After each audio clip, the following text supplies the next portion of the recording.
جناب مولانا محمد رضا صاحب داؤدانی کی خدمت میں ملتمس ہوں کہ تشریف لائیں اور اپنے کلام اپنے بیان سے مستفیض مومنین کو مستفیض فرمائیں. آپ حضرات بآواز بلند صلوات سے ان کا استقبال فرمائیں.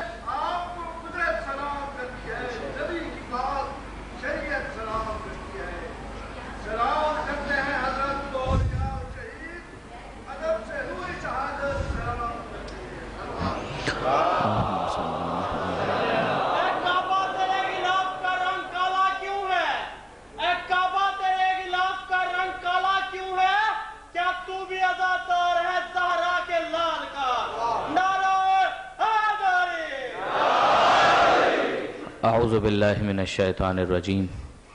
بسم اللہ الرحمن الرحیم. الحمد للہ رب العالمین والصلاة والسلام علی ابی القاسم محمد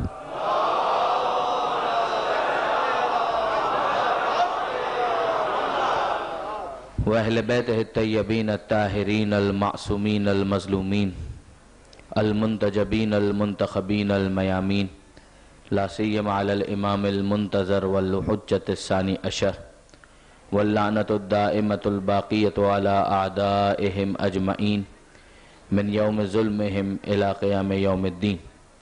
اللہم انا نرغب الیک فی دولت کریمہ تعز بها الاسلام واہلہ وتذل بها النفاق واہلہ وتجعلنا فیہا من الدعاة الى طاعتک والقادة الى سبیلک وترزقنا بها کرامة الدنیا والآخرہ. رب اشرح لی صدری ویسر لی امری واحلل عقدۃ من لسانی یفقہوا قولی واجعلنی خالصا لوجہک الکریم. یا اللہ اعظم اللہ اجورنا و اجورکم بمصابنا بالحسین وجعلنا و ایاکم من الطالبین بثارہ مع ولیہ الامام المہدی من آل محمد علیہم السلام. صلوات علی محمد.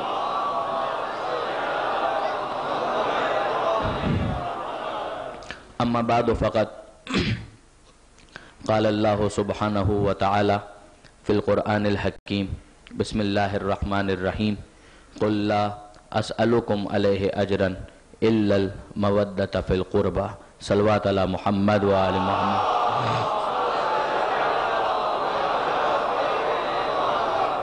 برادران عزیز و خاران محترم، ظاہر ہے کہ آج کی شب عاشور ہے اور کل خاک اڑانے کا دن ہے اور آج کی رات ماتم کرنے کی رات ہے. اور میرا نوجوانوں سے خصوصیت کے ساتھ ایک معروضہ ہے کہ اگر کسی وجہ سے عزا خانہ 12:30 بجے بند بھی ہو جائے تو ہو سکتا ہے کہ عزا خانے میں ٹھہرنے کی آپ کو اجازت نہ ہو، لیکن آپ کہیں پر بھی ہو عزاداری میں مصروف رہیے گا. دیکھیے پروردگار عالم نے جس کی محبت کو اجر رسالت قرار دیا ہے، وہ ظاہر ہے کہ شخصیت اس قابل ہے کہ اس پر گریہ کیا جائے اور اس پر ماتم کیا جائے. آج کی مجلس میں ہم اس بات کا جائزہ لینے کی کوشش کریں گے، اور یہ میرا ایک طریقہ کار ہے کہ عشرہ اگر کہیں پر بھی ہو تو کسی نہ کسی مجلس میں، چاہے عزا خانے کی مجلس ہو چاہے کسی گھر کی مجلس میں، کسی ایک جگہ پر اس موضوع کو ضرور بیان کرنے کی کوشش کرتا ہوں کہ ہم ذرا اس بات پر غور کریں کہ امام مظلوم نے یہ جو قربانی پیش کی ہے تو اس قربانی کو پیش کرنے کا مقصد کیا ہے. کس وجہ سے حسین مظلوم نے اتنی بڑی قربانی پیش کی کہ جس سے بڑی قربانی کا امکان عالم امکان میں نہیں پایا جاتا. نہ ماضی میں نہ آئندہ کبھی اتنی بڑی قربانی دی جا سکتی ہے. تو اتنی بڑی قربانی حسین مظلوم نے پیش کیوں کی، اس کی وجہ کیا ہے؟ ظاہر ہے کہ ایک تو وہ انالیسس ہے، ایک تو وہ تجزیہ ہے جو آل محمد کے دشمنوں کا ہے، ایک تو وہ انداز ہے جو آل محمد سے بغض رکھنے والوں کا ہے کہ جنہوں نے اس بات کو ہائی لائٹ کیا کہ حسین مظلوم نے یہ قربانی اس لیے پیش کی، حسین مظلوم اس لیے میدان میں آئے کہ کوفے والوں نے حسین کو خط لکھا. اگر کوفے والے حسین کو خط نہ لکھتے تو حسین نہ نکلتے اور نہ کربلا کا واقعہ پیش آتا اور نہ ہی یہ شہادت ہمارے سامنے رونما ہوتی. یہ ایک انداز ہے. لیکن جیسے کہ آپ علماء کرام سے سنتے رہتے ہیں اور آپ نے کتابوں کے اندر بھی مطالعہ کیا ہوگا کہ سوال یہ پیدا ہوتا ہے کہ کوفے والوں نے جو پہلا خط لکھا ہے وہ کب لکھا ہے؟ حسین مظلوم نے مدینہ منورہ چھوڑا ہے 28 رجب کو. 22 رجب کو امیر شام جہنم واصل ہوا اور 28 رجب کو امام مظلوم نے مدینہ منورہ چھوڑ دیا ہے. مدینہ منورہ ترک کرنے کے بعد مکہ پہنچے اور 10 رمضان، یہ یاد رکھیے گا کہ 10 رمضان المبارک کی وہ تاریخ ہے جب پہلا خط کوفے والوں کے پاس سے حسین مظلوم تک پہنچا. اور کربلا کا واقعہ تو بھی بہت بعد میں ہے، مدینہ منورہ کو چھوڑ چکے ہیں. کوفے والوں نے یہ خط کیوں لکھا؟ کوفے کے اندر سلیمان ابن سورد خزائی بہت معتبر شخصیت کا نام ہے کہ جو اصحاب رسول میں بھی شامل، مولا کائنات کے ساتھیوں میں بھی شامل، اور اسی طرح سے امام حسن اور پھر امام حسین کے ساتھیوں میں بھی شامل ہونے کا شرف انہیں حاصل رہا. یہ سلیمان ابن سورد خزائی وہ ہیں کہ جن کے گھر میں وہ پہلی میٹنگ ہوئی ہے کوفے والوں کی جس میں سلیمان نے خطاب کیا ہے، خطبہ دیا ہے، اور یہ کہا ہے کہ ہمیں اطلاع ملی ہے کہ حسین مظلوم نے مدینہ ترک کر دیا ہے اور یزید کی بیعت کرنے سے انکار کر دیا ہے اور اس وقت مکہ مکرمہ میں ہے. اگر تم سمجھتے ہو کہ تم ان کی مدد کرنے کی ہمت رکھتے ہو تو خط لکھو اور انہیں اپنے پاس آنے کی دعوت دو، ورنہ وہ اپنے راستے پر جس طرح سے ہے وہ اسی طرح سے رہیں گے. اور یہاں سے وہ پہلا خط روانہ ہوا اور وہ پہنچا ہے 10 رمضان کو. مدینہ کب چھوڑا ہے؟ 28 رجب کو. پورا شعبان اور رمضان المبارک کی 10 دن یعنی تقریباً 42 دن گزر چکے ہیں حسین کے اس اعلان کو کہ میں یزید کی بیعت نہیں کروں گا. تو اس کا مطلب یہ ہوا کہ حسین نے کوفے والوں کے خط کی وجہ سے باہر نکلنے اور قیام کا اعلان نہیں کیا، حسین کے قیام کی وجہ سے کوفے والوں نے خط لکھے تھے. یہ بہت بڑا فرق ہے. اگر آپ محسوس کریں کہ یہ کہہ دینا بڑی زیادتی ہے، خیانت ہے اور سری خیانت ہے اگر یہ کہہ دیا جائے کہ امام حسین نے قیام اس لیے کیا کہ کوفے والوں نے خط لکھیں. کوفے والے تو بہت بعد میں خط لکھیں گے، کوفے والوں کو ابھی کچھ پتا بھی نہیں ہے. 28 رجب کو حسین مدینہ منورہ چھوڑ چکے ہیں اور مدینہ منورہ جب ترک کیا ہے، جب چھوڑا ہے، اس موقع پر حسین مظلوم نے اپنا ایک پالیسی سٹیٹمنٹ دیا. پالیسی سٹیٹمنٹ یزید کی طرف سے حکم یہ ہے ولید کو، گورنر مدینہ کو، کہ حسین سے بیعت لو یا ان کا سر کاٹ کر میرے پاس بھیج دیا جائے. اور حسین کا جواب کیا ہے؟ جب مروان کے کہنے پر ولید نے ذرا سا انسسٹ کیا یا مروان نے گستاخی کی ہے تو امام مظلوم کا جواب کیا ہے؟ امام مظلوم کا جواب بھی پالیسی سٹیٹمنٹ ہے. امام فرماتے ہیں مثلی لا یبایع مثلا، مجھ جیسا اس جیسے کی بیعت نہیں کر سکتا. دیکھیے برادران عزیز، ایک محاورہ ہے جو بہت مشہور ہے اور بالکل ٹھیک بھی ہے کہ کلام الامام امام الکلام، کہ جو امام کا کلام ہوتا ہے وہ کلام کا امام ہوا کرتا ہے. غور کیا آپ نے؟ یعنی حسین مظلوم یہ نہیں کہہ رہے، بہت توجہ کیجئے گا، حسین مظلوم یہ نہیں کہتے کہ میں اس کی بیعت نہیں کروں گا. امام کہہ یہ رہے ہیں کہ اصول سمجھو، مجھ جیسا اس جیسے کی بیعت نہیں کر سکتا. یعنی حسین سمجھانا یہ چاہتے ہیں کہ تم مجھ سے کیا مطالبہ کر رہے ہو؟ ذرا ماضی میں جا کر دیکھو، کبھی کسی مجھ جیسے نے کبھی کسی اس جیسے کی بیعت کی؟ نہ ماضی میں کسی مجھ جیسے نے کسی اس جیسے کی بیعت کی، نہ مستقبل میں کوئی مجھ جیسا اس جیسے کی بیعت کرے گا. تو پھر حسین مظلوم کیسے یزید کی بیعت کر سکتے ہیں؟ درود بھیجئے محمد و آل محمد پر.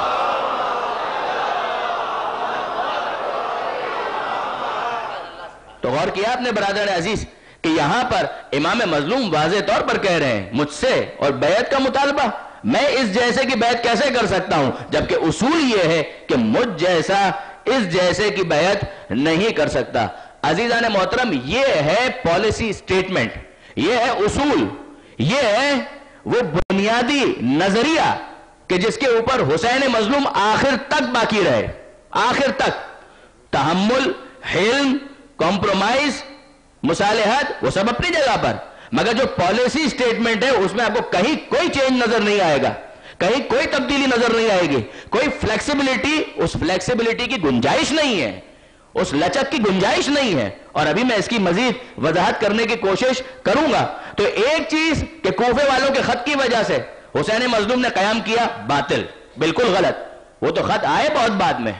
لیکن دوسرا یہ فیکٹر جو ہے یہ بالکل ٹھیک ہے، مطالبہ ہے بیعت کا مطالبہ، اور حسین مظلوم کہتے ہیں مجھ سے اور بیعت کا مطالبہ ناممکن.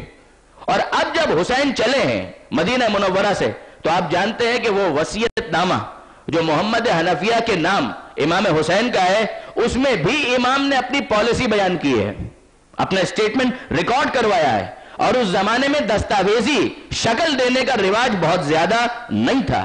اسی سے آپ اندازہ کر سکتے ہیں کہ حسین کی نظر میں یہ دستاویز کتنی اہم تھی, جس کے اندر حسین اعلان کر رہے ہیں انی لم اخرج اشرا ولا بطرا ولا مفسدا ولا ظالما. دیکھو میں جو نکل رہا ہوں, کیوں نکل رہا ہوں؟ میں شر اور فساد کے لیے نہیں نکل رہا, میں ظلم کے لیے نہیں نکل رہا. انما خرجت لطلب الاصلاح فی امت جدی, میں اپنے جد کی امت کی اصلاح کے لیے نکل رہا ہوں. اريد ان امر بالمعروف, میں امر بالمعروف کرنا چاہتا ہوں, نیکی کو پہنچانا چاہتا ہوں, نیکی کا حکم دینا چاہتا ہوں. وانہا عن المنکر, اور برائیوں سے روکنا چاہتا ہوں. واسیر بسیرت جدی و ابی علی ابن ابی طالب, یہ کوئی نیا راستہ نہیں ہے, یہ وہی راستہ ہے جو میرے جد محمد مصطفیٰ کا تھا, میرے بابا علی مرتضیٰ کا تھا.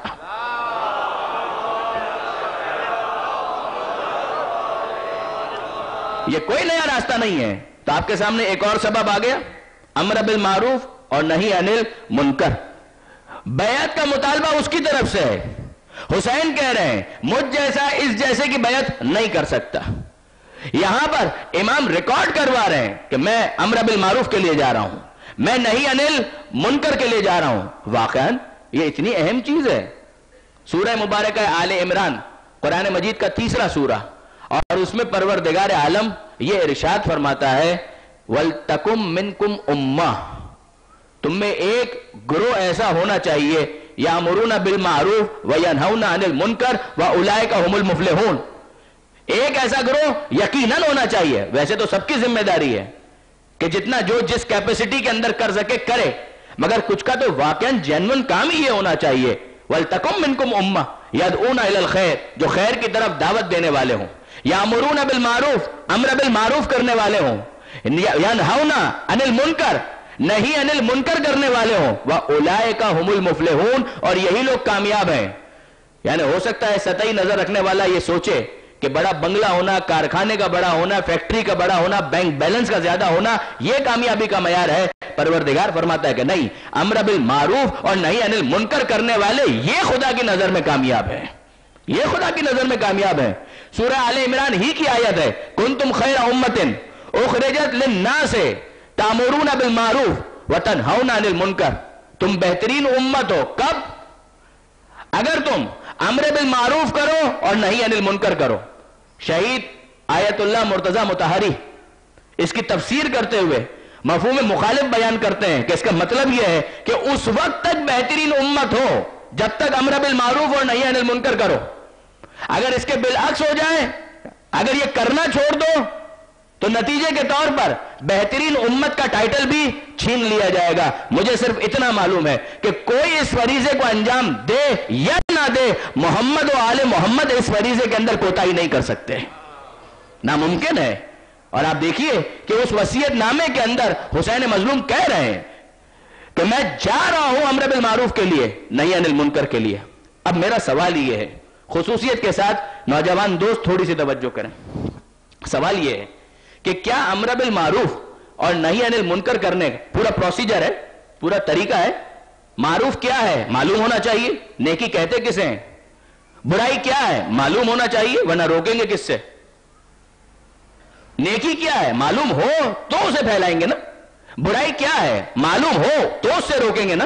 یہ تو نہیں ہوگا کہ خدا نے حکم دیا ہے امر بالمعروف کا, تو اب جو الٹا سیدھا ہمیں سمجھ میں آئے کہ نیکی یہ ہے وہ ہم کرنا شروع کر دیں اور لوگوں کو حکم دینا بھی شروع کر دیں.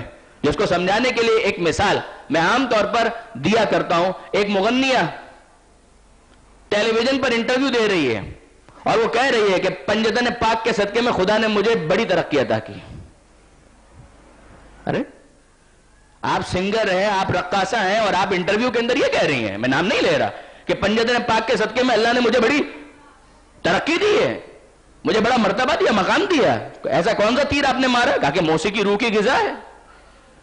آپ معروف کا تعین دیکھ رہے ہیں, نیکی کا تعین کس طرح سے ہو رہا ہے کہ موسیقی روح کی غذا ہے. جب موسیقی روح کی غذا ہے, میں نے اپنی زندگی بھر موسیقی ہی کے لیے وقف کر دی اور لوگوں کے دلوں میں اس طرح سے ان کی روح کو غذا فراہم کی، تو مجھ سے بڑا نیکی کرنے والا کون ہے؟ چلیے ختم ہوئی بات. اگر یہی معیار ہے تو بات ختم ہو گئی. اب اس کے بعد ہمارے سامنے ایک چیپٹر ہے ادخال السرور فی قلوب المومنین، کہ مومنوں کے دل میں سرور اور خوشی کو داخل کرنا. کہ مومن کے دل میں خوشی کو داخل کرنا بہت بڑا اجر ہے، جنت ملے گی، یہ ہوگا وہ ہوگا. کہا کہ بالکل ٹھیک بات ہے. تو اب مومنوں کو خوش کرنے کے لیے مومن بڑے پریشان ہیں، تو کیا کریں گا؟ ایک ڈانس پارٹی رکھتے ہیں، ایک ڈانس پارٹی رکھتے ہیں، اور اس کا نتیجہ یہ ہوگا کہ رقص و سرور کی محفل ہوگی اور تھوڑا بہت شراب و شباب اور یہ ساری چیزیں ہو جائے. اس کے نتیجے میں دلوں کے اندر سرور داخل ہو جائے گا. یہ دلوں کے اندر سرور داخل کیا جا رہا ہے یا روح سے طاقت محبت و آل محمد کو سلب کیا جا رہا ہے؟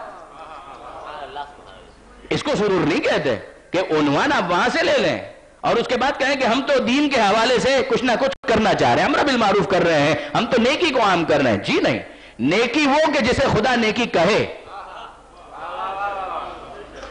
نیکی کا عنوان اگر ہم نے قرآن اور معصومین سے لیا ہے تو نیکی کے مصادیق کو بھی قرآن اور معصومین ہی سے لینا پڑے گا. اگر ہم منکر کی بات کرتے ہیں کہ برائی سے روکنا ہے تو پھر برائی سے روکنے کا مطلب یہ ہے کہ عنوان اگر منکر کا ہمارے پاس آیا کہ اس سے روکنا ہے تو برائی کے مصادیق اس کو متعین کرنا، اس کے لیے بھی قرآن اور معصومین ہی سے ہمیں رجوع کرنا پڑے گا. اور اس کے بعد دیکھا جائے گا ٹھیک ہے یہ ایک پہلو ہے کہ معروف کیا ہے معلوم ہو، منکر کیا ہے یہ معلوم ہو، پھر اس کے بعد کرنے کا طریقہ کیا ہے؟ امر بالمعروف نہی عن المنکر کرنے کا طریقہ کیا ہے؟ وہ طالبان والا اسٹائل کہ بس ڈنڈا لے کر آ جاؤ، گھروں کے اندر گھس جاؤ، دیکھو کیا ہو رہا ہے کیا نہیں ہو رہا ہے. لا تجسسو، اسلام منع کر رہا ہے سورہ حجرات کے اندر. خبردار، کیوریس ہونے کی ضرورت نہیں ہے، تجسس کی ضرورت نہیں ہے. تلقین کا راستہ بھی اختیار کرنا ہوتا ہے، نصیحت کا راستہ بھی اختیار کرنا ہوتا ہے، مگر امر بالمعروف اور نہی عن المنکر کے نام پر پن پوائنٹ کر کے کسی مومن کی توہین کرنے کا تمہیں کوئی حق نہیں ہے، کوئی حق نہیں ہے. ورنہ تو غیبت کو کیوں حرام کیا جاتا؟ توہین مومن کو کیوں حرام کیا جاتا؟ اپنی اپنی لیمیٹیشنز ہیں، لائنز ڈرا ہیں. ان لائنز کو سمجھنا جو بڑی فائن لائن ہے اسے سمجھنا بہت ضروری ہے کہ طریقہ کار کیا ہونا چاہیے.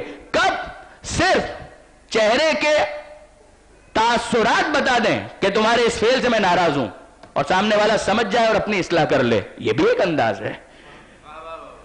کب گفتگو میں تھوڑی سی تلخی پیدا کر کے متوجہ کر دینا کہ دیکھو تمہارا یہ کام غلط ہے اور سامنے والا سمجھ جائے اور اس کے ذریعے اس کی اصلاح ہو جائے، یہ بھی ایک انداز ہے. اگر آپ توضیح المسائل کے اندر دیکھیں گے آپ کو اس کی پوری تفصیل مل جائے گی. میں اس کے ڈیٹیلز میں نہیں جا رہا، میں تو فقط متوجہ کرنا چاہ رہا ہوں. دیکھیے امر بالمعروف اور نہی عن المنکر اس کا آغاز تو اپنے گھر سے ہوتا ہے. سورہ مبارکہ تحریم 66واں سورہ، جہاں ارشاد ہو رہا ہے یا ایھا الذین آمنوا قوا انفسکم واہلیکم نارا، اے ایمان لانے والوں سب سے پہلے تو اپنے آپ کو بچاؤ جہنم کی آگ سے، واہلیکم اور پھر اپنی فیملی کو بچاؤ جہنم کی آگ سے. وقودها الناس والحجارہ، اس جہنم کی آگ سے کہ جس کا ایندھن انسانوں کو بھی بننا ہے اور پتھروں کو بھی بنایا جائے گا. خبردار تم اس کا ایندھن مت بن جاؤ. اور یہی سبب ہے کہ مولا کائنات امیر المومنین علی ابن ابی طالب علیہ السلام گھر کے حوالے سے جب مولا سے کسی نے سوال کیا کہ میں اپنے بیٹے کی تعریف کرنا چاہتا ہوں، کیا اسے مار سکتا ہوں؟ ماروں، پٹائی کروں؟ ایک آدمی جوش میں جب آتا ہے ویسے ٹائم دینے کے لیے تیار نہیں ہوگا اپنی اولاد کو.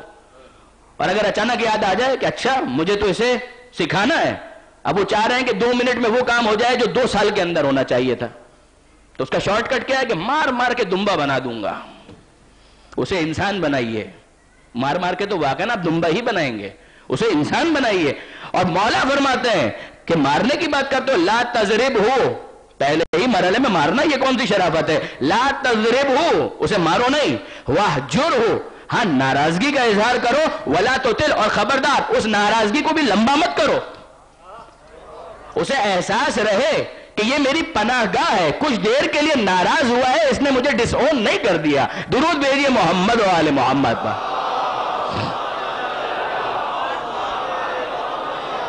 مولا ہی نے ایک اور طریقہ بھی بتایا، مولا نے بھی ایک اور طریقہ بتایا نیکی کو عام کرنے کا. اسجر المسیء بثواب المحسن، اور بڑا جنرلائزڈ ایک طریقہ کار مولا بتا رہے ہیں، اسجر المسیء بثواب المحسن، دیکھو برے کو اس طرح سے سزا دو، برے کو اسجر المسیء، مسیء یعنی برا کرنے والا، اسے سزا دو کس طرح سے؟ بثواب المحسن، جو نیکی کرنے والا ہے اسے انعام دے کر برا کرنے والے کو سزا دو۔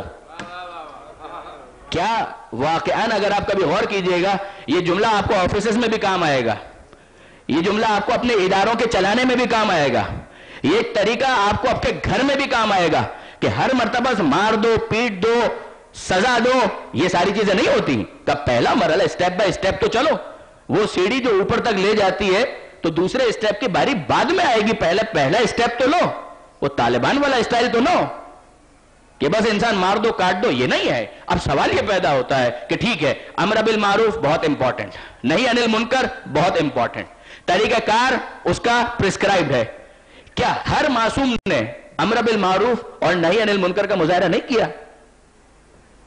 کیا مولا کائنات نے امر بالمعروف نہیں کیا، نہی عن المنکر نہیں کیا؟ کیا امام حسن نے نہیں کیا؟ کیا پیغمبر اکرم نے نہیں کیا؟ کیا امام حسین نے کربلا سے پہلے امر بالمعروف اور نہی عن المنکر نہیں کیا؟ یقیناً کیا، یقیناً کیا۔ علی مرتضی 25 سال تک تلوار نیام میں ہے مگر پھر بھی امر بالمعروف کر رہے ہیں، نہی عن المنکر کر رہے ہیں۔ اگر نہ کر رہے ہوتے تو وہ کیوں کہتے کہ خدا اس دن کے لیے مجھے زندہ نہ رکھے کہ کوئی مسئلہ آ جائے حل کرنے کے لیے ابو تراب موجود نہ ہو؟ تو گائیڈ لائن تو وہاں پر بھی مل رہی ہے، ان کو بھی مل رہی ہے، ان کو بھی سمجھا رہے ہیں کہ معروف کیا ہے، منکر کیا ہے۔ یہ جو حسین مظلوم نے طریقہ اختیار کیا، دیکھیے امام حسین نے کربلا سے پہلے، کہتے ہیں نا بعض افراد کہ حسن مجتبی نے سلو کر لی اور حسین مظلوم نے تلوار نکال لی، نہیں، غلط۔ وہ سلو کہ جس پر دیکھیے امام حسن سلو کب ہوئی ہے؟ 40 ہجری، 40 ہجری ماہ رمضان شہادت ہے مولا کائنات کی، اس کے بعد 6 مہینے امام حسن کی ظاہری خلافت ہے اور اس کے بعد صلح ہے۔ 41 ہجری کے اندر صلح امام حسن ہے اور 50 ہجری کے اندر امام حسن کی شہادت ہے۔ اب میں آپ سے سوال کروں میرے نوجوان دوست، اگر توجہ کریں اور مجھے بتائیں، میں میتھس میں تھوڑا کمزور ہوں، مجھے بتائیں کہ 41 ہجری سے لے کر 50 ہجری جو امام حسن کی شہادت ہوئی ہے، شہادت کے بعد امام حسن اس دنیا سے رخصت ہو گئے، تو کتنے سال حسن مجتبی نے اس سلو پر عمل کیا؟ 10 سال میکسیمم، 10 سال۔ اور حسین مظلوم نے اپنے قیام کا اعلان کب کیا ہے؟ 60 ہجری میں، 28 رجب میں۔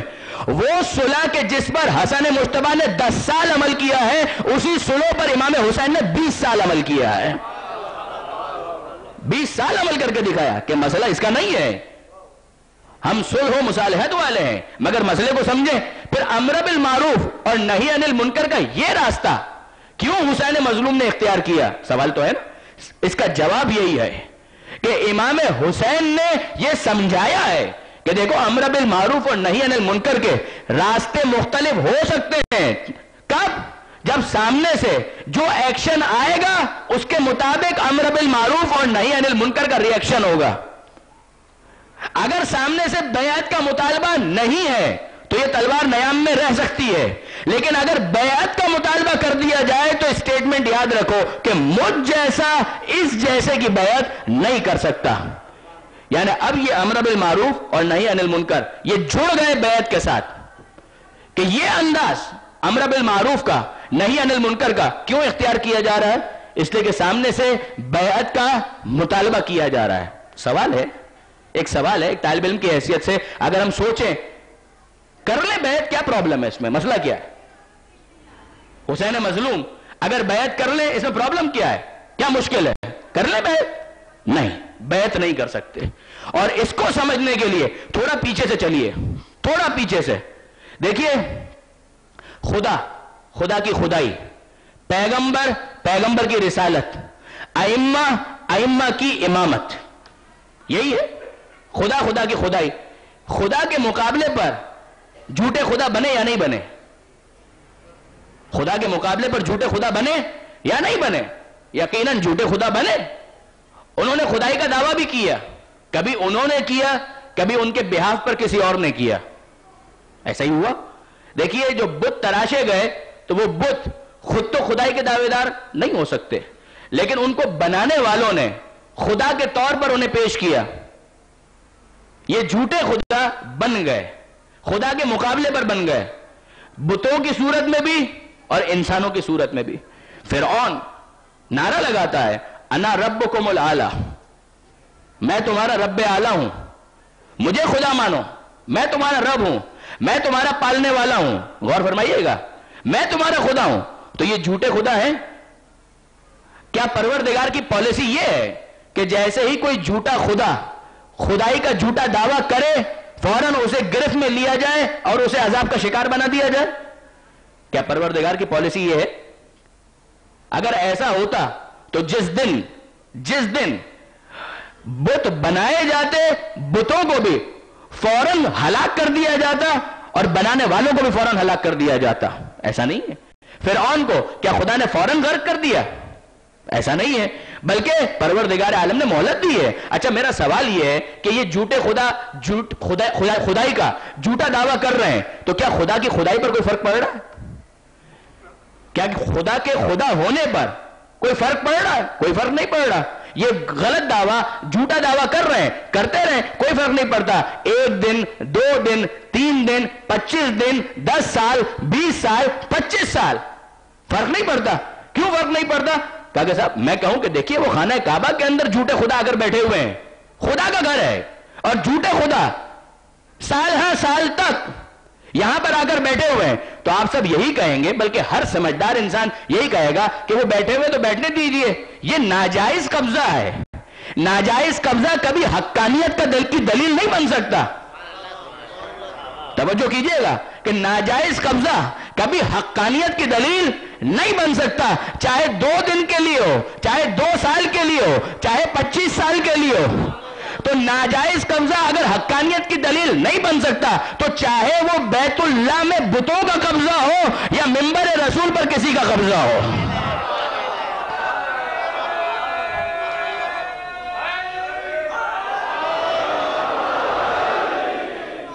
ناجائز قبضہ کبھی حقانیت کی دلیل بنتا ہے۔ کوئی کہے کہ 1-2 دن کی بات ہوتی تو ہم مان لیتے، تو 25 سال گزر جائیں 25 صدیاں اگر گزر جائیں، جو قبضہ ناجائز تھا وہ ناجائز رہے گا۔ اس کی بنیاد پر کوئی مطالبہ قبول نہیں کیا جا سکتا۔ حقدار کا حق اپنی جگہ پر باقی رہے گا، اسے اس کی وجہ سے محدود نہیں کیا جا سکتا، ختم نہیں کیا جا سکتا۔ واپس آئیے اس بنیادی نقطے کی طرف۔ خدا ہے، بت جھوٹے خدا بن گئے، خدا کی خدائی پر کوئی فرق نہیں پڑا۔ فرعون نے خدائی کا جھوٹا دعویٰ کیا، خدا کی خدائی پر کوئی فرق نہیں پڑا، کوئی فوراً ایکشن بھی نہیں ہوا، فوراً ایکشن بھی نہیں ہوا، کوئی اسٹریٹ سوئفٹ ایکشن کچھ نہیں ہوا، مہلت دی گئی، مہلت دی گئی۔ اب آئیے ذرا ایزیوم کریں، تصور کریں کہ فرعون پروردگار سے ملاقات کرے، خدا سے میٹنگ اپوائنٹمنٹ لیا خدا سے، اور اس نے ملاقات کی، اور ملاقات کر کے کہے کہ اے خدا، اتنے مجھے خدا مان رہے ہیں، اتنے مان رہے ہیں، الیکشن بھی اگر کرائے گا تو تو ہار جائے گا، الیکشن بھی اگر تو کرائے گا تو تو ہار جائے گا، شورا اگر ہو تو فیصلہ میرے ہی حق میں ہوگا۔ بہت توجہ کیجئے گا، شورا بھی اگر ہو تو فیصلہ میرے حق میں ہوگا، اجماع تقریباً میرے حق میں ہے، اس سے بہت بہتر اجماع جو سقیفہ میں ہوا تھا، بہت بہتر اجماع ہو جائے گا۔ اب مجھے بتا، اتنوں نے مجھے مان لیا ہے، تو بھی مجھے مان لے، خدا تیرا کیا جاتا ہے، تو تو ویسے ہی عطا کرنے والا ہے۔ سوال ہے، اگر فرعون یہ کہے کہ مالک تو بھی مجھے مان لے، یہ سب نہیں مان رہے تجھے، مجھے مان رہے ہیں، اب تو بھی مجھے خدا مان لے۔ اب آپ مجھے بتائیے کہ اگر فرعون یہ مطالبہ خدا کے سامنے رکھے تو کیا خدا فرعون کو خدا مان سکتا ہے؟ یقین جانیے، اگر خدا فرعون کو خدا مان لے تو بھی فرعون خدا نہیں بنے گا، لیکن یہ اپنی جگہ طے ہے کہ معاذ اللہ اگر خدا نے فرعون کو خدا مان لیا تو خدا کی خدائی باقی نہیں بچے گی۔ اگر خدا، بہت توجہ کیجئے گا ان جملوں پر، اگر خدا فرعون کو خدا مان لے تو بھی فرعون خدا نہیں بنے گا۔ خدا کی خدائی ایک حقانیت، ایک حق ہے، ایک یونیورسل ٹروتھ ہے، وہ اپنی جگہ پر رہے گا، لیکن یہ اپنی جگہ طے ہے کہ خدا نے اگر اس باطل خدا کو خدا مان لیا تو نتیجہ یہ نکلے گا کہ خدا کی خدائی باقی نہیں رہے گی، کہ گویا وہ تو اپنے حق سے گویا دستبردار ہو رہا ہے، اور یہ اتنا بڑا ظلم ہوگا. ان الشرک لظلم عظیم، کہ شرک یہ ظلم عظیم ہے. خود خدا نے فرمایا، یعنی پروردگار عالم کو کیوں اتنا اصرار ہے کہ نہیں، شرک پر کمپرومائز نہیں ہو سکتا، کسی غلط خدا کو خدا نہیں قبول کیا جا سکتا.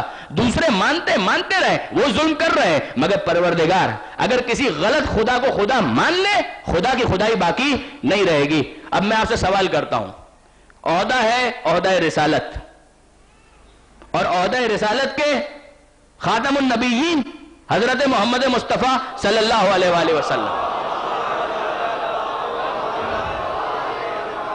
خاتم النبیین ہے پیغمبر اکرم. کیا پیغمبر اکرم سچے نبی، سچے رسول، حتماً پروردگار عالم کی طرف سے رسول، کیا ان کے مقابلے پر، خدا کے مقابلے پر جھوٹے خداؤں نے دعوی خدائی کیا؟ کیا پیغمبر کے مقابلے پر جھوٹے رسولوں نے جھوٹا رسالت کا دعویٰ کیا یا نہیں کیا؟ بہت بات کی بات چھوڑ دیجئے، میں مرزا غلام احمد کی بات نہیں کر رہا. مسیلمہ کذاب پیغمبر اکرم کے زمانے میں اور رسالت کا جھوٹا دعویٰ کر رہا ہے. ایک خاتون کو بھی جوش چڑھا تھا، انہوں نے بھی دعویٰ رسالت کیا تھا. سیرت کی کتابوں میں آپ کو اس کی تفصیل مل جائے گی. مسیلمہ کذاب، یہ تو مشہور نام ہے کہ مسیلمہ کذاب دعویٰ رسالت کیا، اور اس کے فالوورز بھی پیدا ہو گئے، اس کے ماننے والے بھی پیدا ہو گئے. اچھا، اب یہ مسیلمہ کذاب جھوٹا رسالت کا دعویٰ کر رہا ہے، کیا پیغمبر اکرم کی رسالت کو کوئی نقصان ہے؟ وہ کرتا رہے، خود اپنا نقصان کر رہا ہے، وہ کرتا رہے. اس کے ماننے والے بھی ہو گئے، کیا اس کے ماننے والوں کی تعداد میں اضافے کی وجہ سے پیغمبر اکرم کی رسالت پر کوئی فرق آ رہا ہے؟ اس وقت بھی فرق نہیں آ رہا تھا جب مکے میں سب انکار کر رہے تھے. خاندان ابو طالب کے سوا کون تھا حمایت کرنے والا؟ اس وقت بھی پیغمبر اکرم کی رسالت انٹیکٹ ہے. پیغمبر اکرم کی رسالت کو کوئی نقصان نہیں ہے. جب پتھر کھا رہے ہیں، جب راہ میں کانٹے بچھائے جا رہے ہیں، جب پشت پر غلاظت ڈالی جا رہی ہے معاذ اللہ، اس وقت بھی رسالت کو کوئی نقصان نہیں. کوئی مانے نہ مانے، یہ رسول ہیں، رسول رہیں گے. مسیلمہ کذاب آ جائے میٹنگ کے لیے پیغمبر اکرم کے پاس، اے محمد مصطفیٰ آپ پکے رسول ہیں، سچے رسول ہیں، میرے بھی کچھ ماننے والے ہو گئے، احمق ہیں، بے وقوف ہیں، نالائق ہیں، نااہل ہیں، جیسے بھی ہیں، مگر مجھے رسول مان رہے ہیں. آپ کا کیا جائے گا؟ آپ کریم النفس ہیں، آپ عطا کرنے والے ہیں، آپ رسول ہیں، آپ کی سیرت کے اندر ہمیں نظر آتا ہے کیا اخلاق آپ کا ہے. مجھے بھی رسول مان لیجئے، کیا فرق پڑے گا آپ کو؟ کیا پیغمبر اکرم مان سکتے ہیں؟ بہت توجہ کیجئے گا. کیا پیغمبر اکرم قبول کر سکتے ہیں کہ ہاں بھئی ٹھیک ہے، حلم کا تقاضا یہ ہے، تحمل کا تقاضا یہ ہے، اخلاق کا تقاضا یہ ہے، اتنی فلیکسیبلٹی تو شو کر دینی چاہیے؟ اگر پیغمبر اکرم مسیلمہ کذاب کو رسول مان لیں تب بھی رسول نہیں بنے گا. مسیلمہ کذاب پھر بھی رسول نہیں بنے گا، اس لیے کہ رسالت کا عہدہ ملتا ہے خدا کی طرف سے. اگر یہ مان بھی لیں تو وہ رسول تو نہیں بنے گا، مگر معاذ اللہ اس ماننے کے بعد رسول کی رسالت بچے گی؟ پیغمبر اکرم کی رسالت بچے گی؟ پیغمبر اکرم کی رسالت گئی، اور کیا پیغمبر اکرم کی رسالت کے بعد عیسیٰ کی رسالت بچے گی؟ جنہوں نے یہ اعلان کیا تھا سورہ صف، مبشرم برسول یاتی من بعدی اسمہ احمد، کہ میں بشارت اور خوشخبری دے رہا ہوں اس رسول کی جو میرے بعد آئے گا جس کا نام احمد ہوگا. کیا ان کی رسالت بچے گی؟ اور عیسیٰ کی رسالت کے ساتھ کیا نوح کی رسالت بچے گی؟ موسیٰ کی رسالت بچے گی؟ ابراہیم کی رسالت بچے گی؟ آدم سے لے کر خاتم تک کسی کی رسالت نہیں بچے گی. اور پھر کیا خدا کی خدائی بچے گی جنہوں نے اس پر اعتماد کیا تھا؟ اگر بندے اعتماد کرتے، بندوں کا انتخاب غلط ہو جاتا تو کوئی مسئلہ نہیں تھا، لیکن خدا کا انتخاب اگر غلط ہو جائے تو اس کے بعد خدا کی خدائی کہاں باقی بچے گی؟ غور فرمائیے گا. اب آئیے حسین مظلوم کے کیس کو اسٹڈی کریں. حسین کے سامنے جھوٹا امام امامت کا دعوے دار بن گیا. صرف یہ مسئلہ نہیں ہے، یہ مسئلہ نہیں ہے کہ کسی باطل خلیفہ نے خلافت کا دعویٰ کر دیا. یہ تو ہوتے رہے پہلے، جب خدائی کے جھوٹے دعوے ہوتے رہے، امامت کا جھوٹا دعوے دار پیدا ہو جائے تو یہ ہوتا رہا ہے، اس میں کوئی مسئلہ نہیں ہے. مسئلہ ہے مطالبہ بیعت میں. مطالبہ بیعت کو آپ سمجھیے کہ مطالبہ بیعت فقط بیعت کا مطالبہ نہیں ہے، اس کا مطالبہ یہ ہے کہ میں جھوٹا امام ہوں، لوگ مجھے مان رہے ہیں، اے حسین تم بھی مجھے امام مانو، تم بھی مجھے امام مانو. اگر حسین یزید کو امام مان بھی لیں تب بھی یزید امام تو نہیں بنے گا. لیکن حسین کی امامت گئی اور حسین کی امامت کے ساتھ حسن کی امامت گئی, حسن کے ساتھ علی کی امامت گئی جس کا اعلان غدیر میں ہوا تھا. پیغمبر اکرم کی رسالت گئی کہ جنہوں نے ولایت کا اعلان کیا تھا.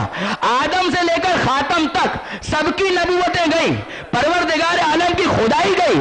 حسین کے ایک انکار نے کس کس کو بچایا ہے؟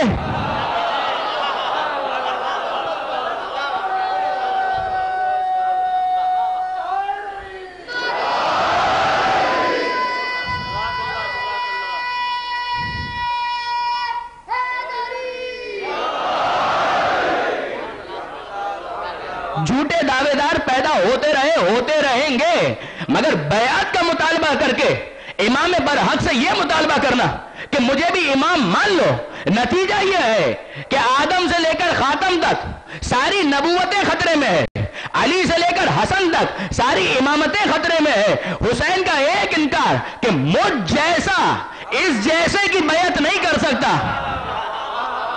کوئی مجھ جیسا کسی اس جیسے کی بیعت نہیں کر سکتا, یہ جملہ کہہ کر حسین نے خدا کی خدائی کو بچایا ہے, آدم کی نبوت کو بچایا ہے, ابراہیم اور نوح کی نبوت کو بچایا ہے, محمد مصطفیٰ کی نبوت کا تحفظ کیا ہے, علی کی امامت کا تحفظ کیا ہے. شاید یہی وجہ ہے کہ زیارت وارثہ میں ہم کہتے ہیں اے آدم کے وارث تجھ پر سلام, اے نوح کے وارث تجھ پر سلام, اے ابراہیم کے وارث تجھ پر سلام, اے موسیٰ اور عیسیٰ کے وارث تجھ پر سلام, اے محمد مصطفیٰ کے وارث تجھ پر سلام کہ تیرے ایک انکار بیعت نے سب کچھ بچا لیا. اگر تو نے بیعت کر لی ہوتی نہ خدا رہتا نہ خدا کی خدائی باقی بچتی. درود بھیجیے محمد و آل محمد پر.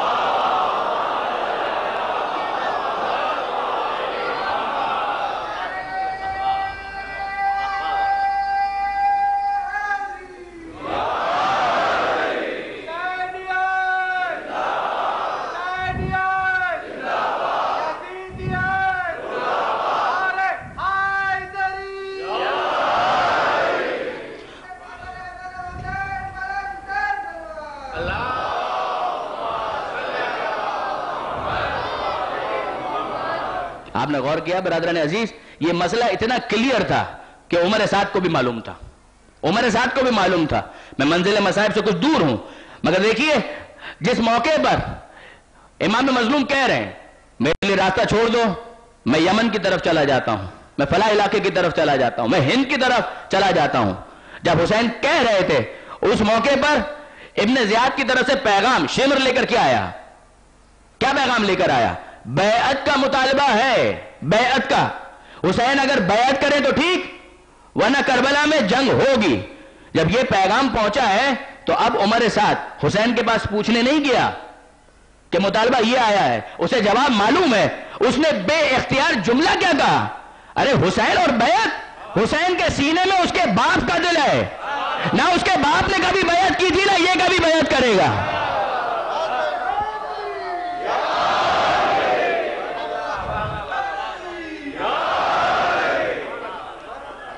یعنی غور تو کریں کہ کیوں کوئی کربلا میں نہیں کہتا کہ حسین یہ کوئی نئی بات تو نہیں ہے, آپ کے بابا نے بھی بیعت کر لی تھی, آپ بھی کر لیجئے, آپ کے بھائی نے بھی بیعت کر لی تھی, آپ بھی کر لیجئے. کوئی ایک یہ نہیں کہتا. کیسے گئے, کیسے گئے؟ یہ سلسلہ وہ ہے کہ جس کی پالیسی حسین نے یہ بتائی ہے کہ کوئی مجھ جیسا کسی اس جیسے کی کبھی بیعت نہیں کر سکتا, یہ ناممکن ہے.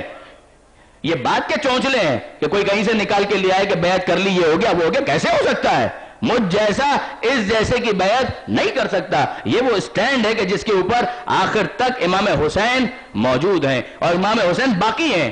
دیکھیے میرے ایک دوست نے بھی شعر پڑھا, یزید نجاست اور عین نجاست, مکمل لعین مکمل نجاست. بالکل ٹھیک, حسین مکمل طہارت, صرف یزید نجاست نہیں ہے, یزید کی بیعت بھی نجاست ہے.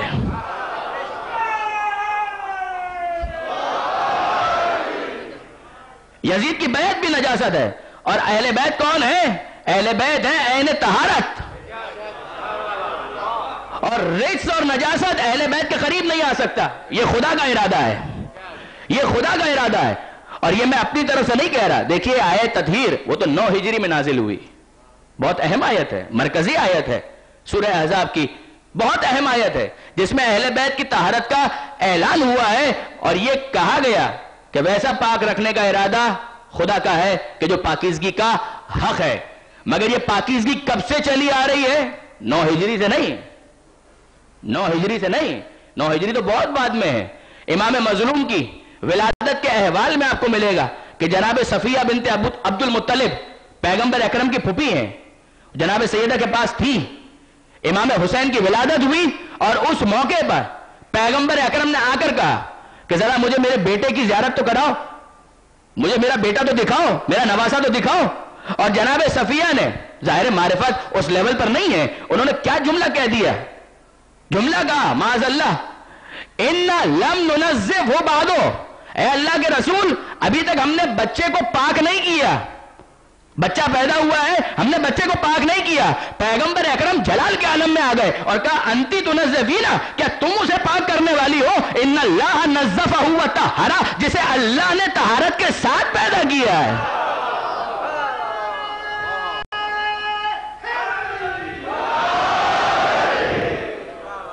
جسے اللہ نے طہارت کے ساتھ پیدا کیا ہے, کیا تم اسے پاک کرو گی؟ کیا تمہاری مجال ہے کہ تم اسے پاک کر سکو؟ کیسے ہو سکتا ہے؟ جسے اللہ نے پاکیزہ, پاک و پاکیزہ اس دنیا میں بھیجا ہے. ان اللہ نزفہ وطہرہ, یہ جملہ خود آیا تطہیر ہے, یہ جملہ خود آیا تطہیر کا قائم مقام ہے. وہ 9 ہجری میں نازل ہوگی.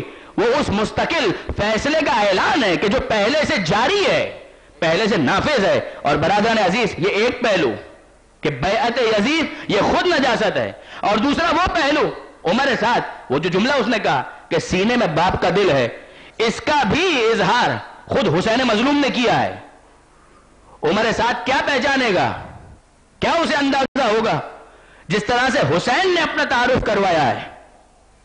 توجہ کیجئے گا, دیکھیے کتب احادیث کے اندر ایک بہت طویل حدیث ہے, مفاخرہ بین علی و حسین, مولا اور امام حسین کے درمیان مفاخرہ عجیب ہے. دیکھیے پیغمبر اکرم کی وفات سے کچھ پہلے کا واقعہ ہے یہ, کہ پیغمبر اکرم تشریف فرما ہے. پیغمبر اکرم تشریف فرما ہے, آغوش میں, گود میں حسین مظلوم بیٹھے ہوئے ہیں, تقریباً 7 سال کی ایج, 6-7 سال کی ایج. آغوش میں, گود میں حسین مظلوم بیٹھے ہوئے ہیں. مولا کائنات تشریف لائے, مولا کائنات بھی ہیں, امام حسین بھی گود میں ہیں, اور پیغمبر اکرم کبھی حسین کی پیشانی کو بوسہ دیتے ہیں, کبھی حسین کے لبوں کو بوسہ دیتے ہیں. مولا سوال کرتے ہیں, انداز یہ ہے کہ مسکرا کر پوچھتے ہیں, اتحب ولدی الحسین, یا رسول اللہ آپ میرے بیٹے حسین سے محبت رکھتے ہیں, محبت ہے اسے آپ کو؟ پیغمبر کیا فرماتے ہیں, کیف لا احبہ وہو عضو من اعضائی, اے علی میں اس سے کیسے محبت نہ کروں, یہ تو میرا ٹکڑا ہے, یہ تو میرا ٹکڑا ہے. یہ جملہ آپ نے سنا. اب مولا کائنات ایک سوال کرتے ہیں جو واقعاً پیغمبر اکرم کو بڑی مشکل میں ڈال سکتا ہے, بڑی مشکل میں ڈال سکتا ہے. وہ سوال کیا ہے, ایونا احب الیکا, اے اللہ کے رسول یہ بتائیے کہ ہم دونوں میں سے کس سے زیادہ محبت کرتے ہیں آپ, مجھ سے زیادہ محبت کرتے ہیں یا حسین سے زیادہ محبت کرتے ہیں؟ کیا سوال ہے, واقعاً کیا سوال ہے. پیغمبر اکرم اس سے پہلے کہ حضور کچھ کہیں, حسین مظلوم نے اپنے نانا کی اس مشکل کو حل کیا. حسین کیا کہتے ہیں, یا ابت من کان احب شرفن, جس کا شرف زیادہ ہوگا اسی سے تو پیغمبر زیادہ محبت کریں گے نا.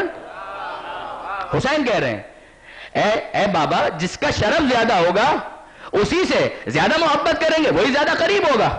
یہ جملہ سن کر مولا کائنات پھر مسکرا کر پوچھتے ہیں, اتفاخر من یا حسین, اے حسین پتہ ہے کس سے مفاخرہ کر رہے ہو, کس سے فضائل کا کمپیریزن کرنے جا رہے ہو؟ معلوم ہے علی مرتضیٰ سے مفاخرہ کرنے جا رہے ہو, معلوم ہے کس سے مفاخرہ کر رہے ہو؟ حسین مظلوم کہتے ہیں نعم ان شئت, اے بابا جان بالکل, اگر آپ چاہیں تو آپ اپنے فضائل بیان کریں, میں اپنے فضائل بیان کرتا ہوں. 7 سال کا سن ہے حسین مظلوم کا, اور گفتگو کس جگہ پر جا رہی ہے آپ اندازہ کر رہے ہیں. اے بابا جان اگر آپ چاہیں تو ٹھیک ہے, بسم اللہ, آپ اپنے فضائل بیان کیجئے, میں اپنے فضائل بیان کرتا ہوں. اس موقع پر مولا کائنات نے تفصیلی ایک ارشاد ملتا ہے کتابوں کے اندر تفصیلی. میں پوری روایت تو پڑھ بھی نہیں سکتا. یعنی جو جو فضائل آپ سوچ سکتے ہیں وہ سارے فضائل مولا نے بیان کیے ہیں. اے حسین یا حسین انا امیر المومنین، میں مومنوں کا امیر ہوں. الا انا لسان الصادقین، انا لسان اللہ، میں لسان اللہ ہوں. انا حجت اللہ، میں اللہ کی حجت ہوں. انا وزیر مصطفیٰ، میں محمد مصطفیٰ کا وزیر ہوں. انا خازن اللہ، میں اللہ کے خزانوں کا تقسیم کرنے والا ہوں، میں خود اللہ کا خزانہ ہوں. انا حبل اللہ المتین، میں اللہ کی مضبوط رسی ہوں. میں وہ ہوں کہ جس کی ولایت اور محبت سے جو متمسک ہو جائے وہ جہنم کی عذاب سے محفوظ ہو گیا.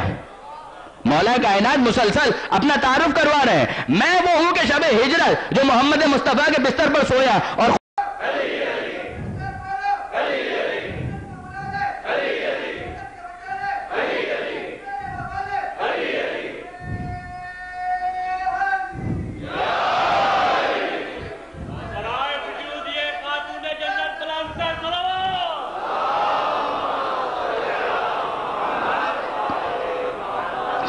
آپ نے غور فرمایا. بابا آپ نے جتنا بیان کیا بالکل ٹھیک ہے، سب صحیح ہے، مگر میری پہلی فضیلت تو سنیے. میری پہلی فضیلت یہ ہے کہ میں علی مرتضیٰ کا بیٹا ہوں. میرے بابا علی مرتضیٰ ہیں. مولا امام حسین کے اس جملے پر کوئی تبصرہ نہیں کر رہے. حسین کہتے ہیں میری پہلی فضیلت میں علی مرتضیٰ کا بیٹا ہوں. میری دوسری فضیلت میں فاطمہ زہرا کا بیٹا ہوں. میری تیسری فضیلت میں محمد مصطفیٰ کا نوازا ہوں. بابا آپ کے سارے فضائل اپنی جگہ پر ہیں اور بالکل صحیح ہے. اللہ کے نزدیک آپ ہی افضل ہے، مگر اگر خاندان کے اعتبار سے، نسب کے اعتبار سے دیکھیے تو یقیناً میرا شرف آپ سے بھی بڑھ جائے گا کہ میں آپ ہی کا تو وارث ہوں. میں آپ ہی کا تو وارث ہوں. حسین یہ کہہ کر آغوش رسول سے اترے، بابا علی مرتضیٰ کے گلے لگ گئے اور مولا نے سر پر ہاتھ رکھ کر دعا دی. زادک اللہ شرفن و فخرن، اللہ تیرے شرف کو اور زیادہ کرے، اللہ تیرے فخر کو اور زیادہ کرے، اللہ تیرے حلم کو اور زیادہ کرے اور لعنت کرے اس پر کہ جو تجھ پر ظلم کرے. اللہ لعنت کرے اس پر کہ جو تجھ پر ظلم کرے.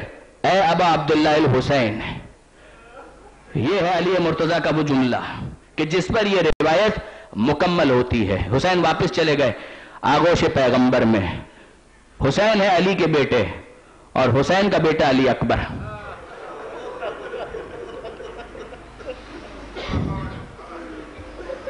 وہ 18 برس کا کڑیل جوان کہ جو میدان میں جا رہے تھے تو حسین نے خود تعارف اسی طرح سے کروایا ہے کہ اللہم اشہد علی ہؤلاء القوم، اے پروردگار اب تو گواہ رہنا. قد برد الیہم غلام، کہ وہ جوان جا رہا ہے، اشبہ الناس، کہ جو سب سے زیادہ شبیہ تھا تیرے رسول کی، صورت میں، سیرت میں، رفتار میں، گفتار میں. کننا اذا اشتقنا زیارت نبیک نظرنا الی وجہی، جب کبھی ہم تیرے رسول کی زیارت کرنا چاہتے تو علی اکبر کے چہرے کو دیکھ لیا کرتے تھے. وہ علی اکبر اب میدان میں جا رہا ہے، مگر علی اکبر کو جب حسین نے اجازت دی ہے تو ایک اور بات بھی کہی، اے بیٹا علی اکبر جاؤ، ماں سے بھی اجازت لے کر آؤ اور پالنے والی پھوپھی زینب سے بھی اجازت لے کر آؤ. علی اکبر اپنی ماں کے خیمے میں آئے، سوچ رہے ہیں کہ کس طرح سے ماں سے اجازت لیں کہ اے ماں تیرا یہ لال اب میدان میں شہید ہونے جا رہا ہے. عزیزوں علی اکبر کی شہادت وہ ہے کہ جس نے جناب لیلا سے اجازت کیسے لی میں آپ سے عرض کرتا ہوں، لیکن ذرا سوچیے کہ ماں کے دل کی کیا کیفیت ہوگی جب علی اکبر کا کٹا سر نوکے نیزہ پر بلند دیکھ کر عیسائی عورتیں برداشت نہ کر سکیں. جب شہر بشہر، دیار بدیار آل محمد کے اس لٹے ہوئے قافلے کو لے جایا جا رہا تھا اور نیزوں پر سروں کو بلند کیا جاتا تھا، ایک ایسی بستی جہاں پر لوگ مسلمان نہیں ہیں، غیر مسلم ہیں، مگر جب علی اکبر کا کٹا سر لو کے نیزہ پر دیکھا تو بعض عیسائی عورتوں نے یہ کہا تھا خدا کرے کہ اس کی ماں زندہ نہ ہو.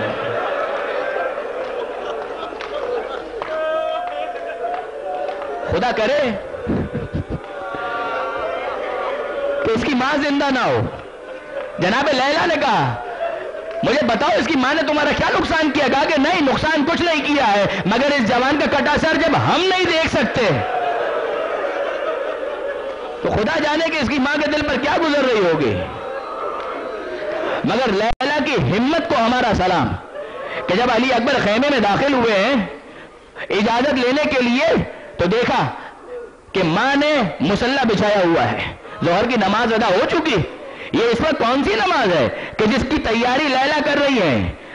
علی اکبر اپنا سوال بھول گئے، مصلی دے کر سوال کرتے ہیں، اے ماں یہ تو بتائیے کون سی نماز ہے کہ جس کا آپ نے اس وقت ارادہ کیا ہے، جس کے لیے آپ تیاری کر رہی ہیں؟ لیلا کہتی ہے، اے بیٹا علی اکبر، میں نے ایک منت مانی ہے، ایک نظر کی ہے، میں اس نظر کے پورے ہونے کا انتظار کر رہی ہوں۔ نظر یہ مانی ہے کہ 2 رکعت نماز پڑھوں گی، اور کس لیے نظر مانی ہے؟ اے بیٹا جب تیرا لاشا آئے گا، جب تو اپنی شہادت پیش کرے گا تو میری منت پوری ہو جائے گی، اور میں 2 رکعت نماز اس وقت کے لیے اس نماز کی تیاری کر رہی ہوں۔ علی اکبر کہتے ہیں، ماں آپ نے تو میرا مسئلہ ہی حل کر دیا، آپ نے تو میرا مسئلہ ہی حل کر دیا، اب میں آپ کو یہی بتانے کے لیے آیا ہوں کہ آپ کا علی اکبر اب میدان میں اپنی قربانی پیش کرنے جا رہا ہے۔ لیلا کہتی ہے، اے بیٹا جلدی جا تاکہ میں جلد سے جلد اپنی نظر پوری کر سکوں۔ علی اکبر نکلے اور اب آئے پھوپھی کے خیمے میں، جناب زینب کے خیمے میں۔ جناب زینب بیٹھی ہوئی ہیں، جناب زینب پالا ہے علی اکبر کو جناب زینب نے۔ علی اکبر کی ولادت کے بعد علی اکبر کو بطور تحفہ اور ہدیہ امام حسین نے زینب کے آغوش میں ڈالا ہے، اور اب جناب زینب ان کی آغوش میں علی اکبر نے سر رکھا اور سوال کیا، اے پھوپھی اماں ایک سوال ہے، ایک مسئلہ ہے، اس مسئلے کا حل آپ سے چاہیے۔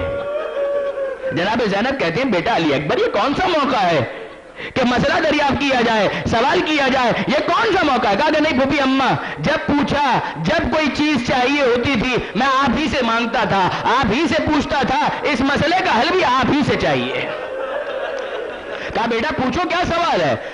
کہا پھوپھی اماں مجھے فقط اتنا بتائیے، آپ کا مرتبہ زیادہ ہے یا دادی فاطمہ زہرا کا؟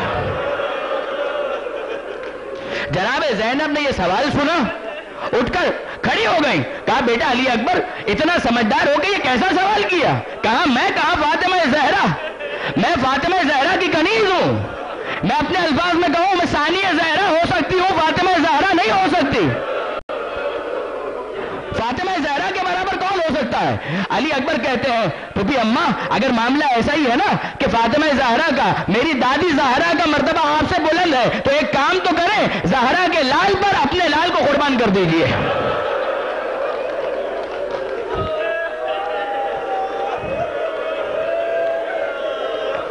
زہرا کے لال پر اپنے لال کو قربان کر دیجئے۔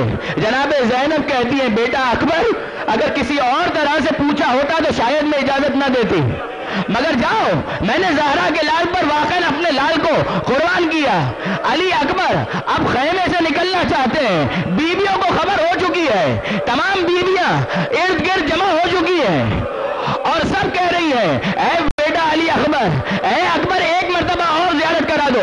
حمید ابن مسلم جو لشکر یزید کا آفیشل رپورٹر ہے، وہ یہ لکھتا ہے، کسی شہید کی رخصت میں اتنی تاخیر نہ ہوئی جتنی تاخیر علی اکبر کی رخصت میں ہوئی ہے۔ بار بار خیمے کا دروازہ، خیمے کا پردہ اٹھتا تھا گرتا تھا، اٹھتا تھا گرتا تھا۔ علی اکبر جب نکلنا چاہتے، کوئی بیوی آ کر لپٹ جاتی، کوئی بہن آ کر لپٹ جاتی، کوئی بہن آ کر یہ مطالبہ کر دیتی، اے بھیا علی اکبر ایک مرتبہ زیارت اور کرا دو۔ حسین مظلوم نے کہا، بیویوں میرے اکبر کا راستہ چھوڑ دو۔ اکبر اب نکلنا چاہتے ہیں تو مولانا زیدی فرماتے ہیں، مولانا اظہر حسن زیدی صاحب، کہ ایک کونے سے آواز آئی، ایک کونے سے کسی بیمار کی آواز آئی، بھیا علی اکبر سب سے مل چکے، ہم سے نہ ملو گے؟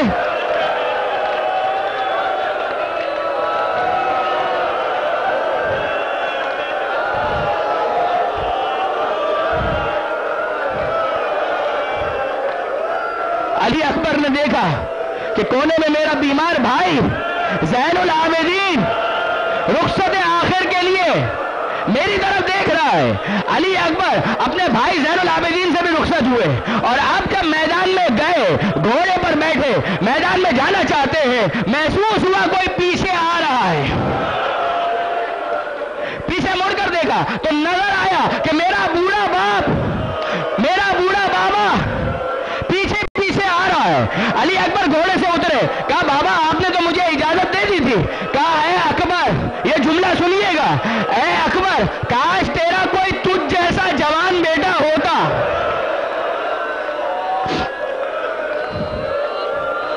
تو تجھے اندازہ ہوتا کہ بوڑھا باپ جوان بیٹے کو کس دل سے اجازت دیتا ہے.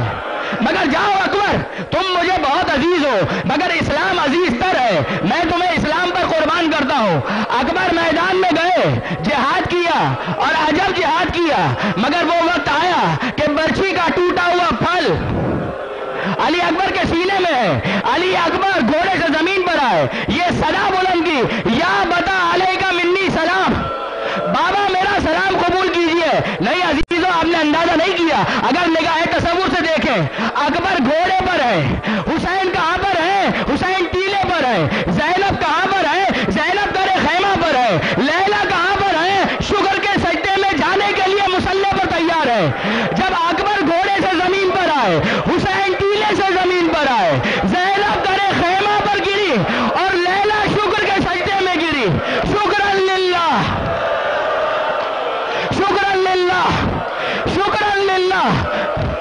عزیزو، علی اکبر کے سرہانے حسین جانا چاہتے ہیں، پہنچنا چاہتے ہیں، نظر نہیں آ رہا.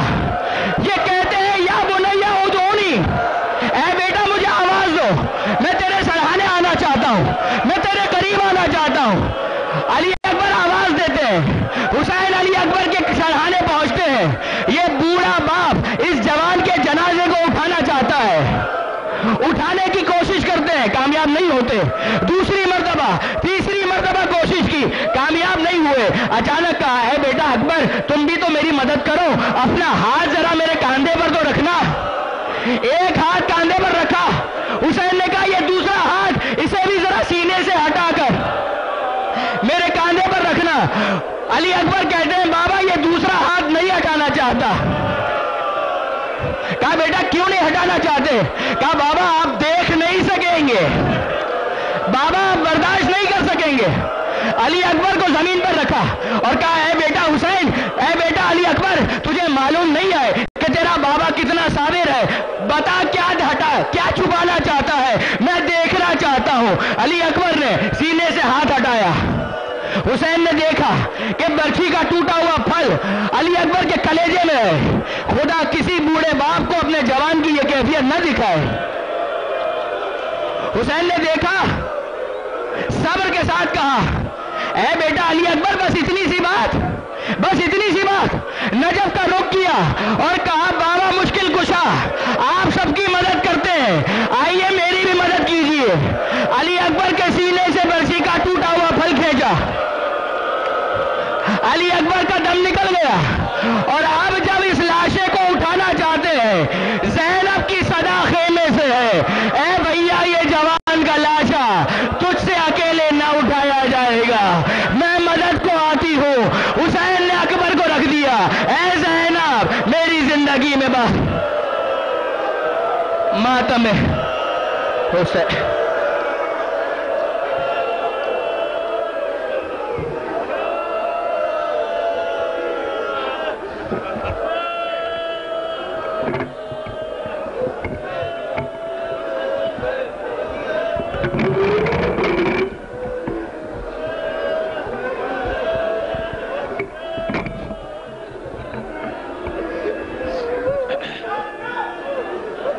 حسین، یا حسین، یا حسین، یا حسین، یا حسین، یا حسین، یا حسین، یا حسین.